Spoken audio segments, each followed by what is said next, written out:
인류는 수많은 과정을 거쳐 미래를 향해 나아가고 있지만 세계 곳곳에는 아직도 원시 문명의 모습을 간직한 채 살아가고 있는 다양한 원시 부족들이 남아있는데요. 오늘은 지구상 가장 외딴 지역에 사는 마지막 원시 부족들의 모습을 제작해보았습니다.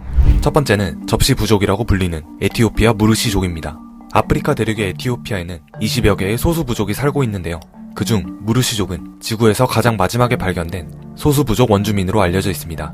우선 이들을 만나기 위해서는 꼭 마고 국립공원을 지나쳐야 하는데 이곳을 지나기 위해서는 입장료를 내거나 현지 가이드와 함께해야 합니다. 그렇게 험난한 길을 넘고 산속 깊은 곳에 들어가면 무르시족을 만날 수 있습니다. 이들이 발견될 때까지만 해도 자신의 국가가 에티오피아라는 사실조차 모르고 있을 정도로 바깥 세상과 등지고 사는 부족인데요. 현재 그 숫자는 6,000명 정도 된다고 합니다. 무르시족은 얼굴과 몸에 페인트를 칠하고 있고 특히 여성은 아랫입술을 절개하여 둥그런 접시를 끼워놓은 모습이 특징입니다. 이러한 풍습이 생긴 유래로는 다른 부족과의 전투로부터 여성들을 빼앗지 않기 위해 발달했다는 설이 가장 유력합니다.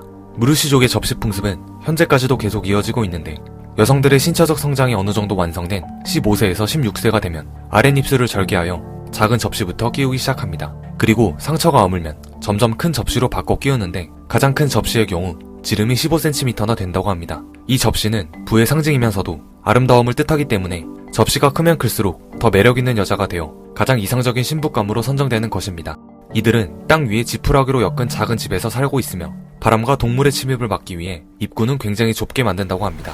현대에 들어와서 무르시족은 마을을 보호하기 위해 대부분 AK 소총으로 무장하고 있으며 돈을 지불하지 않고 몰래 사진을 촬영할 경우 카메라를 부수는 등 과격행위를 보인다고 합니다. 이렇게까지 사진에 민감하게 반응하는 이유는 카메라에 찍히는 것이 이들에게는 하나의 돈벌이 수단이기 때문인데요. 접시 풍습을 구경하러 오는 관광객들을 대상으로 사진 모델료를 받을 수 있기 때문입니다. 보통 한 사람과 같이 찍을 경우 5비르, 우리나라 돈으로 약 300원을 지불해야 하고 아이를 업으면 2명의 몫인 10비르를 지불해야 합니다. 이렇게 번 돈으로 무르시족은 술을 마시며 파티를 즐기기도 하죠. 두 번째는 식인 전사의 후예라 알려진 아스마족입니다. 인도네시아 동쪽 끝에 위치한 우스 마을에 살고 있는 아스마족은 40년 전까지만 해도 인육을 먹는 무시무시한 풍습이 남아있던 부족입니다. 아스마족은 인도네시아 300여 개 부족 중에서 가장 호전적인 부족이었기 때문에 다른 부족들과의 전투가 매우 잦았는데요. 적을 물리친 후에 반드시 인육을 먹어야만 적들의 혼을 빼앗았다고 믿었습니다. 이들이 단순히 생존을 위해 인육을 먹기 시작한 것은 아님을 알 수 있죠. 현재 이들이 살고 있는 지역은 인도네시아 정부의 관할이 되었으며 선거도 이루어지고 있지만 아스마족 일부 부족민들은 아직도 현대 문명을 거부하며 깊은 정글 속으로 들어가 살고 있다고 합니다. 요즘에는 식인 풍습이 사라졌고 이들은 사구 야자나무를 주식 삼아 살아가고 있습니다. 또한 최근 인도네시아 정부에서 동화 사업의 일환으로 이들에게 전기시설을 만들어주고 위성 안테나까지 설치해주면서 외부와 소통할 수 있게 되었습니다. 저녁 시간이면 전등이 설치된 컨테이너 박스에 모여 텔레비전을 보기도 하는데요. 달라진 마을 풍경이 신기하면서도 이들은 수백 년간 이어온 자신들의 전통이 깨질까 우려하고 있죠. 세 번째는 숲속의 작은 사람들이라고 불리는 피그미족입니다. 사실 피그미라는 단어는 특정 부족을 지칭하는 용어는 아니고 아프리카, 동남아, 뉴기니에 분포한 신장이 매우 작은 원시 부족들을 통칭하는 말입니다. 성인 남성들의 평균 신장이 150cm도 되지 않는 것이 특징인데요. 이들은 아프리카로 원정을 떠났던 고대 이집트인들의 기록에도 남아있을 정도로 아주 오래전부터 지중해와 유럽 사람들에게 알려진 민족입니다. 다시 말해 피그미 민족 중에도 수많은 부족들로 나뉘어져 있는 것이죠. 선천적으로 작은 체구를 가진 피그미족의 형성 원인은 오늘날까지도 인류학계에서 밝히지 못한 미제로 남아있는데 피그미족의 평균 수명도 다른 인류들보다 3분의 1 수준으로 낮다고 합니다. 그래서 보통 20대 초반을 넘기면 노년층으로 여긴다고 하는데요. 이렇게 작은 체구 탓에 피그미족은 수천 년간 여러 민족들에게 핍박받고 학살당한 눈물의 역사가 있습니다. 콩고 내전과 르완다 내전 당시 7만 명이나 되는 피그미족이 영문도 모른 채 내전에 휘말려 학살당했으며 제국주의 시대 때는 유럽인들의 눈에 발견되어 유럽의 동물원에 전시되는 비인간적인 대우를 받기도 했죠. 이들이 동물우리안에 전시된 이유는 유인원과 같은 종이라는 취급을 받았기 때문입니다.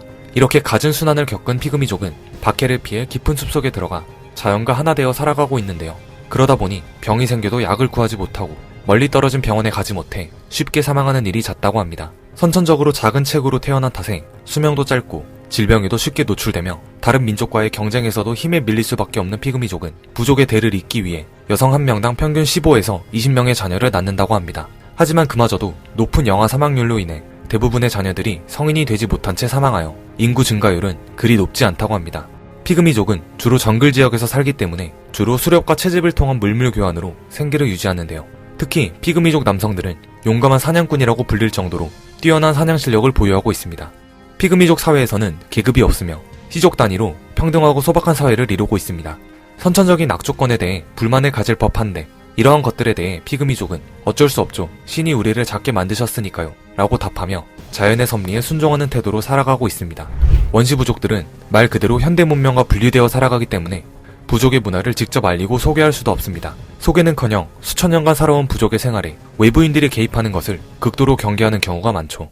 2014년 영국의 한 다큐멘터리 제작자는 한 원시부족의 취재를 허가받기 위해 부족장과 결혼을 하여 화제가 되기도 했습니다. 사라 버큐미라는 다큐멘터리 제작자는 남미 아마존에 위치한 후아로아니 부족을 취재하기 위해 다니던 직장을 그만두고 아마존으로 건너갔습니다. 그녀를 만난 후아로아니 부족민들은 우리를 촬영하기 위해서는 부족장과 결혼해야 한다 라는 조건을 내걸었고 그녀는 이를 수락했다고 합니다. 이후 사라는 부족민들로부터 사냥과 양조기술 등을 배우며 부족사회에 적응해갔고 이를 바탕으로 아마존의 영혼이라는 다큐멘터리를 제작해 칸 영화제에 출품했다고 합니다. 다큐멘터리 촬영이 끝난 후 사라는 고향인 영국으로 돌아갔으며 후아로원이 부족민들과는 인터넷을 통해 연락을 유지하고 있다고 합니다. 위와 같은 경우는 운이 좋았지만 현대 문물과 더 많이 떨어져 있는 부족일수록 외부인에 대한 경계는 극도로 심한 경우가 많이 있습니다.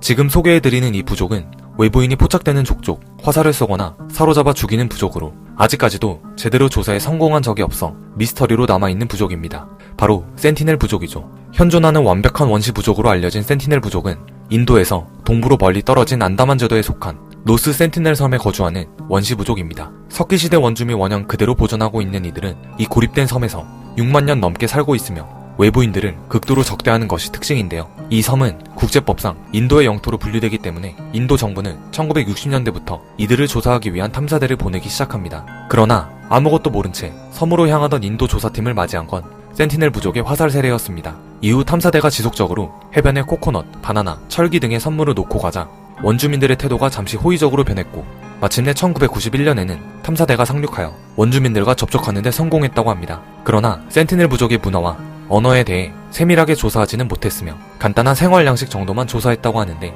이들이 조사한 바에 의하면 센티넬 부족의 인구는 대략 50에서 300여 명 정도의 해산물과 물고기가 주식이며 섬 주변에 자초된 배에서 추출한 철로 화살촉을 만들어 사용한다고 합니다. 또한 불을 사용할 수는 있으나 피우는 방법은 모르며 벼락이 떨어지면서 생긴 불을 간직해서 사용하거나 그냥 날것으로 먹는다고 합니다.